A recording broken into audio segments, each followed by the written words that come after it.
Good morning, students.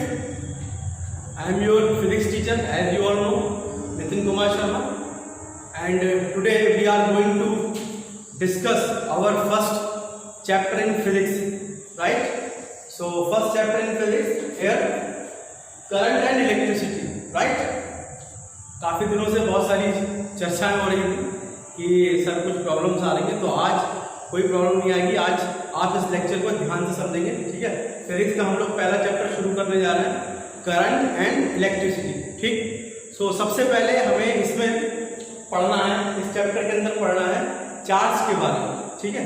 Current and electricity क्या होता है, हमें उसकी जरूरत क्यों पड़ती है, ठीक है, और इसके यूजेस क्या क्या है। करंट के प्रोडक्शन से करंट के ट्रांसमिशन तक सब लिंक जो है हम पढ़ने वाले हैं इस चैप्टर में, ठीक है। लेकिन इस चैप्टर में जो सबसे पहला टॉपिक है अपना, वो हम यहाँ पर पहले डिस्कस करेंगे, और सबसे पहला टॉपिक जो है वो अपना चार्ज, ठीक है। तो आइए देखते हैं।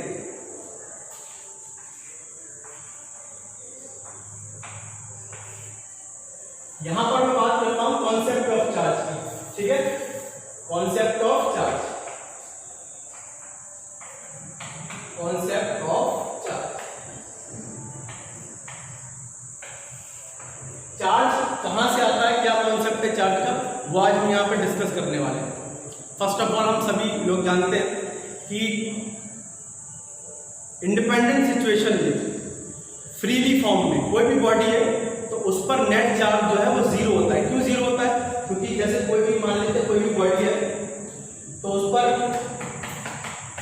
फ्री फॉर्म में जितना पॉजिटिव चार्ज होता है उतना ही उस पर नेगेटिव चार्ज होता है, ठीक है। सो यहां पर हम देख सकते हैं कि जितना पॉजिटिव चार्ज है उतना ही यहां पर नेगेटिव चार्ज है, राइट। तो इसमें जितना पॉजिटिव चार्ज है जितना नेगेटिव चार्ज है तो एक दूसरे को न्यूट्रलाइज कर देंगे। तो बॉडी पर नेट चार्ज कितना होगा बच्चों, बॉडी पर नेट चार्ज हो गया जीरो, इस पर कोई एक्सेस चार्ज नहीं है। कहने का मतलब है अगर इंडिविजुअली देखा जाए तो यहाँ पर पॉजिटिव आयंस या नेगेटिव आयंस मौजूद है, लेकिन जब ये कंबाइन होते हैं तो क्या होता है कि एक दूसरे को न्यूट्रल कर देते हैं, राइट। तो हम कह सकते हैं इस बॉडी पर कोई चार्ज है, कोई चार्ज नहीं, ठीक है। अच्छा, अब इसके बाद हमें देखना है कि कॉन्सेप्ट ऑफ चार्ज हम बॉडी को किस तरीके से चार्ज कर सकते हैं, ठीक है। तो अब हम यहाँ पर बॉडी को चार्ज करते हैं। मान लीजिए सपोज करिए कि दो बॉडी है मेरे पास, पहली बॉडी ए है और दूसरी बॉडी जो है वो बी है, ठीक है। ये बॉडी मैंने यहाँ पर बी बना दी है और ये बॉडी ए है। इस बॉडी ये स्टार्टिंग में न्यूट्रल है, दोनों बॉडी जो है स्टार्टिंग में न्यूट्रल है, दोनों पर पॉजिटिव नेगेटिव चार्जेस जो है वो बराबर क्वांटिटी में रखे हुए हैं। बात समझ में आ रही है ना। तो ये स्टार्टिंग में जब ये सेपरेट है एक दूसरे से ए और बी, तो इनके पास कोई भी चार्ज नहीं है, मतलब न्यूट्रल है। लेकिन क्या होता है बच्चों की एज सुन एज बी रब म्यूचुअली दीज बॉडीज, जब हम क्या करते हैं ए और बी की आपस में रबिंग करा देते हैं, ठीक है। क्या करा देते हैं, रबिंग करा देते हैं ए और बी की। तो अब देखते हैं यहाँ पर लेट्स सी क्या होता है कि जब हम ए और बी की आपस में रबिंग करा देंगे, मतलब इनको आपस में रगड़ते हैं हम लोग। एग्जाम्पल के लिए मान लेते हैं कि ये जो है ग्लास बॉडी है, कौन सी है, ग्लास, और ये है सिल्क, फॉर एग्जाम्पल मान लेते हैं। तो क्या होता है कि जब दो बॉडीज की आपस में रबिंग कराएंगे तो अब रबिंग की वजह से यहाँ पर एनर्जी क्रिएट होगी, और जब एनर्जी क्रिएट होगी तो क्या होगा कि बॉडी ए से कुछ इलेक्ट्रॉन्स जो है वो अपनी जगह छोड़ेंगे, ठीक है, और बॉडी बी पर जाकर एक्वायर हो जाएंगे। समझ में आ रही बात। So whenever the two bodies A and B are mutually rubbed with each other, and what happens there? Some electrons from A loses their place and going to the B. So हम यहाँ कह सकते हैं कि यहाँ electrons की कमी हो गई, और बच्चों जहाँ पर इलेक्ट्रॉन्स की कमी होती है वहां पर पॉजिटिव चार्ज क्रिएट हो जाता है। बात समझ में आ रही है अच्छे से। जहां पर इलेक्ट्रॉन्स की कमी होती है वहां पर पॉजिटिव चार्ज क्रिएट हो जाता है, या मान लिया जाता है फिजिक्स के अंदर। तो यहाँ पर ए पर पॉजिटिव चार्ज क्रिएट हो गया है। क्यों क्रिएट हो गया है, क्योंकि ए ने अपने इलेक्ट्रॉन जो है वो बी को डिलीवर कर दिए, राइट। अच्छा, उसके बाद क्या होता है, वही इलेक्ट्रॉन्स ए के इलेक्ट्रॉन्स कौन ले रहा है, बी ले रहा है, मतलब सिल्क, ये सिल्क है और ये ग्लास, ठीक है। तो जो ए से जो इलेक्ट्रॉन्स बी की तरफ ट्रांसफर हुए हैं तो वो इलेक्ट्रॉन्स बी पर जब पहुंच रहे हैं तो कह सकते हैं कि बी पर नेगेटिविटी बढ़ बढ़ रही है, इलेक्ट्रॉन्स की जो एक डेंसिटी है वो ज़्यादा हो रही है। तो यहाँ पर हम कह सकते हैं कि बी पर जो है नेगेटिव चार्ज इंड्यूस हो गया। इंड्यूस का मतलब क्रिएट हो गया। समझ में आ गई बात? तो आप देख सकते हैं कि स्टार्टिंग में ए एंड बी, ग्लास और सिल्क, स्टार्टिंग में जब हमने इसकी रबिंग नहीं की थी तो ये कैसे थे? न्यूट्रल थे। But as soon when these bodies are mutually rubbed with each other, then what will see the body a loses the electron and getting positive charge and body B gaining the electron and getting negative charge। तो इस तरीके से जो bodies पहले neutral थी अब वो charge हो चुकी है। सभी लोग बात समझ गए अच्छे से? ठीक है, तो ये हमारा बेसिकली कॉन्सेप्ट ऑफ चार्ज था कि ये चार्ज किस तरीके से क्रिएट किया जाता है किसी भी बॉडी पर। इसके बहुत सारे मेथड्स हैं। ठीक है, आप लोग 12th क्लास में पढ़ेंगे method of production of charge by induction, by earthing, बहुत सारे मेथड होते हैं इसके। लेकिन फिलहाल अभी आपको 10th के हिसाब से यहाँ पर केवल इतना डिस्कस करना है कि ये किस तरीके से क्रिएट होते हैं चार्ज। सही है। और एक बात और, मैं यहाँ पर एक और नई टर्म यूज करूंगा। यहाँ पर जो आप लोग चार्ज देख सकते हैं, यहाँ पर ये स्टार्टिंग में न्यूट्रल बॉडी थी और अब जो ये चार्ज डेवलप हो गया है तो अब हम इस बॉडी को बोलेंगे कि बॉडीज का इलेक्ट्रिफिकेशन हो गया। क्या हो गया बच्चों? इलेक्ट्रिफिकेशन। इलेक्ट्रिफिकेशन का मतलब है कि वहां पर चार्ज आ चुका है। Concept clear? ठीक है। अच्छा, इसी के बाद हम लोग कॉन्सेप्ट ऑफ चार्ज के बाद, ये तो हमने चार्ज के बारे में बात कर ली। आप सभी लोग जानते होंगे कि चार्ज दो तरीके का होता है। ठीक है, एक पॉजिटिव चार्ज होता है और दूसरा नेगेटिव चार्ज होता है। ठीक है, पॉजिटिव चार्ज को हम लोग प्रोटॉन भी कंसीडर करते हैं क्योंकि प्रोटॉन के पास पॉजिटिव चार्ज होता है। ठीक है, और इलेक्ट्रॉन जो है इसको हम नेगेटिव से शो करते हैं। और इन दोनों के पास सपोज करते हैं ये प्रोटॉन है तो इसके पास जो चार्ज होगा वो प्लस 1.6 × 10⁻⁻19 कूलम के बराबर हो, और जो इलेक्ट्रॉन होगा उसके पास जो चार्ज होगा -1.6 × 10⁻⁻19 कूलम। बात समझ में आ गई? प्रोटॉन के पास प्लस से डिनोट करेंगे हम Q = +1.6 × 10⁻⁻19 और उसी के बाद Q = -1.6 × 10⁻⁹ कूलम। ठीक है, ये इलेक्ट्रॉन के पास रहेगा। बात समझ में आ रही है सभी को? अच्छा, इसके बाद बात करते हैं चार्ज की यूनिट की। ऐसा यूनिट ऑफ द चार्ज कि इस भाई हम लोग यूनिट किस लिए मेजर करते हैं? कोई भी क्वांटिटी कितनी है मात्रा में है, कितने अमाउंट में है। ठीक है, तो उसके लिए हम उसकी ऐसा यूनिट जो है वो यूज करते हैं। तो यहाँ पर हम लोग जो चार्ज है हमारा, इसको हम लोग एक वर्ड Q से डिनोट करते हैं चार्ज को। ठीक है, तो यहाँ पर जो चार्ज का बच्चों ऐसा यूनिट होगा, ऐसा यूनिट क्या होगा बच्चों चार्ज का? वो होगा कूलम। COULOMB, coulomb. राइट, तो चार्ज का ऐसा यूनिट क्या होगा बच्चों? कूलम।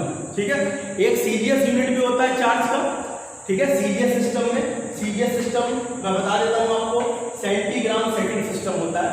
तो इसमें सीरियस सिस्टम में जो चार्ज का जो हमारा यूनिट होता है सीरियस सिस्टम में वो होता है STAT कूलम। बात समझ गए ना सभी लोग? तो यहाँ पर हमने देख चुके हैं यहाँ पर कि कॉन्सेप्ट ऑफ चार्ज आप देख सकते हैं किस तरीके से न्यूट्रल बॉडीज को हमने चार्ज कर दिया। ठीक है, उनकी म्यूचुअली रबिंग करवा के हमने चार्ज कर दिया। उसके बाद आप लोग ने यहाँ पर देखा है कि चार्ज हमारे दो तरीके के होते हैं, एक पॉजिटिव चार्ज होता है, एक नेगेटिव चार्ज होता है। ठीक है, पॉजिटिव चार्ज प्रोटॉन्स को हम कह सकते हैं, उन पर जो अमाउंट होता है चार्ज का Q = +1.6 10⁻⁻19 कूलम। ठीक है, इलेक्ट्रॉन पर जो चार्ज होगा वो होगा -1.6 × 10⁻19 कूलम। राइट, उसी के बाद चार्ज का ऐसा यूनिट आ गया बच्चों कूलम। ठीक है, और पीडीएस यूनिट जो है चार्ज का कितना होता है बच्चों? Statcoulomb. बात समझ में आ गई सभी को? अच्छा, इसी के बाद बच्चों क्या होता है कि आप सभी लोग जानते हैं कि भाई दो सेम पावर के जो लोग हैं वो साथ साथ नहीं रह सकते, है ना, एक दूसरे का अपोज करते हैं। ठीक, तो इसी तरीके से चार्जेस के बारे में भी ये कंडीशन वैलिड है कि जो लाइक चार्जेस होते हैं, लाइक चार्जेस का मतलब यहाँ पर मैं लिख देता हूं लाइक चार्जेस। लाइक चार्जेस मतलब पॉजिटिव पॉजिटिव। ठीक है, positive positive and negative negative. Light मतलब एक जैसे, पॉजिटिव पॉजिटिव एक जैसे, नेगेटिव नेगेटिव एक जैसे। तो ये क्या करेंगे आपस में बच्चों? ये रिपल कर देंगे। ठीक है, तो ध्यान से सुनेंगे मेरी बात। Like charges are always repelled each other, मतलब एक दूसरे को सेपरेट कर देंगे। ठीक है, तो चाहे वो पॉजिटिव पॉजिटिव हो चाहे वो नेगेटिव हो। लेकिन अनलाइक चार्जेस जो है यहाँ पर हम लिख देते हैं अनलाइक चार्जेस, ठीक है, अनलाइक चार्जेस, ठीक है बच्चों, अनलाइक चार्जेस।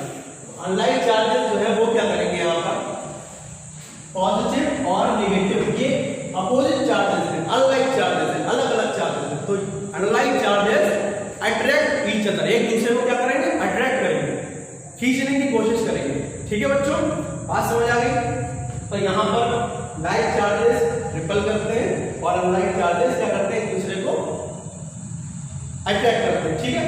अच्छा, अब इसके बाद हम जो अपने इस चैप्टर का एक इंपॉर्टेंट टॉपिक है जिसको हम लोग कह रहे हैं इलेक्ट्रिक करंट, ठीक है।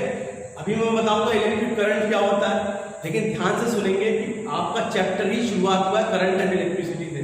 तो करंट यहाँ पर बहुत इंपॉर्टेंट टर्म है, ठीक है। हमारे घर में इलेक्ट्रिसिटी आ रही है, ठीक है, करंट आता है, उसमें वोल्टेज आता है, वो हम यहाँ पर सब डिस्कस करने वाले हैं, ठीक है। So now we are going to discuss the electric current, ठीक है। देखते हैं इलेक्ट्रिक करंट बच्चों क्या होता है।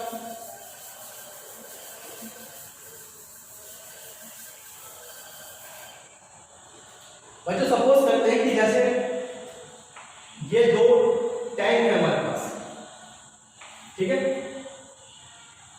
मान लेते हैं इलेक्ट्रिक करंट को समझने के लिए ये सबसे बेस्ट एग्जांपल, मान लेते हैं दो टैंक है, एक टैंक में हमारा वाटर फिल्ड है फुल, बिल्कुल पूरा वाटर यहाँ पर भरा जा चुका है, ठीक है।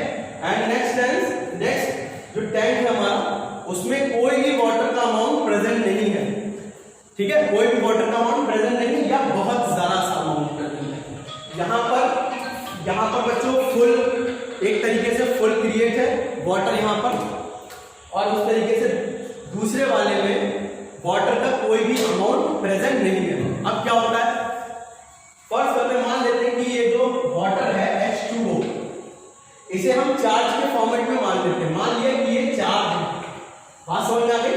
वाटर को हमने इमेजिन कर लिया कि ये चार्ज है, ठीक है।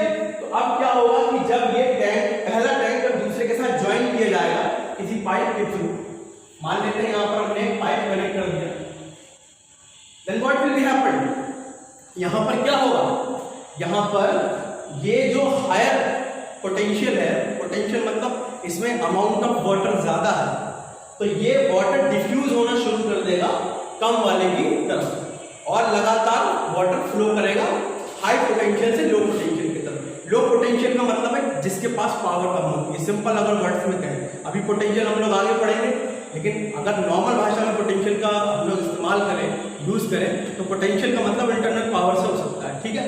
तो यहाँ पर ज्यादा वाटर है तो ये कम वाले की तरफ फ्लो करेगा, नहीं करेगा, तो और कब तक करता रहेगा, जब तक कि दोनों के लेवल जो है वो इक्वल नहीं हो जाते, ठीक है। ये दोनों लेवल जो है मैं यहाँ पर दिखा देता हूँ, कब तक फ्लो करता रहेगा, जब तक दोनों के लेवल जो है इक्वल नहीं हो सकते।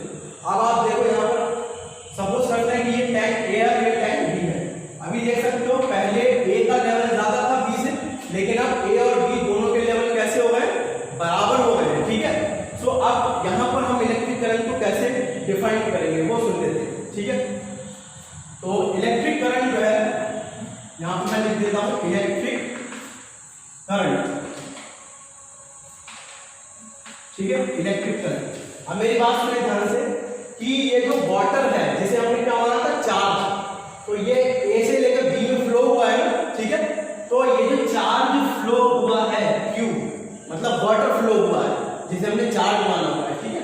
तो ये चार्ज जो ए से बी की तरफ जो फ्लो हुआ है, तो इसे फ्लो होने में कुछ ना कुछ समय लगा होगा, कुछ ना कुछ टाइम यहाँ पर कंज्यूम हुआ होगा।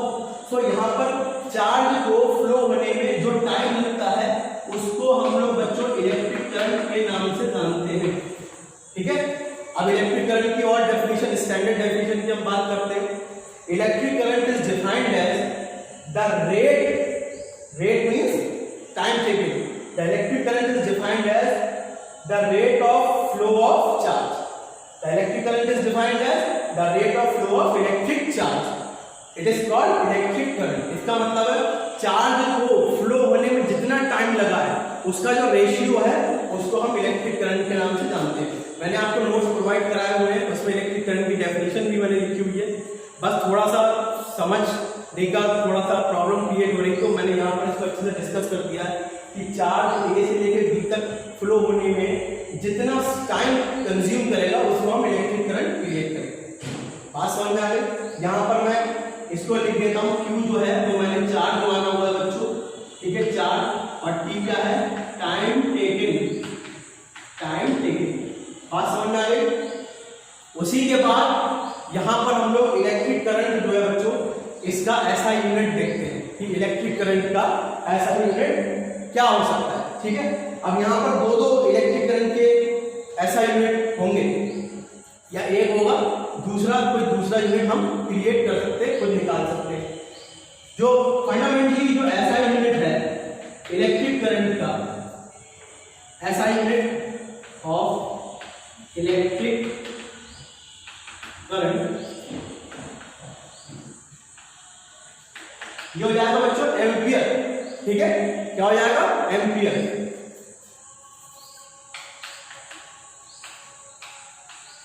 ये एम्पियर, ठीक है। इलेक्ट्रिक करंट का ऐसा यूनिट क्या हो गया, एम्पियर। उसी के बाद एक और इसका हम यूनिट देख सकते हैं, ठीक है, एक और इसका यूनिट देख सकते हैं। अभी मैंने आप लोगों को बताया था, इसको रफ कर देता हूं मैं आपको पहले। अभी मैंने आपको बताया था कि I को हम लोग Q/T लिख सकते हैं, the rate of flow of charge for electric current. तो यहाँ पर एक करंट का अनदर जो यूनिट हो जाएगा, चार्ज का कितना होगा यूनिट, कूलम, और टाइम का सेकंड। तो कूलम पर सेकंड एक और जो है इलेक्ट्रिक करंट का ऐसा यूनिट हो जाएगा, ठीक है। तो आज के लिए बच्चों हम इलेक्ट्रिक करंट तक ही डिस्कस करेंगे। इसके बाद जो नेक्स्ट टॉपिक है वो मैं जल्दी उस पर वीडियो बनाऊंगा, ठीक है। आज हमारा लेक्चर 1 था, अगला लेक्चर 2 में हम इलेक्ट्रिक करंट के और आगे का पोर्शन क्रिएट करेंगे। इस वीडियो को अच्छे से देखें, अच्छे से समझें, ठीक है बच्चों। Thank you.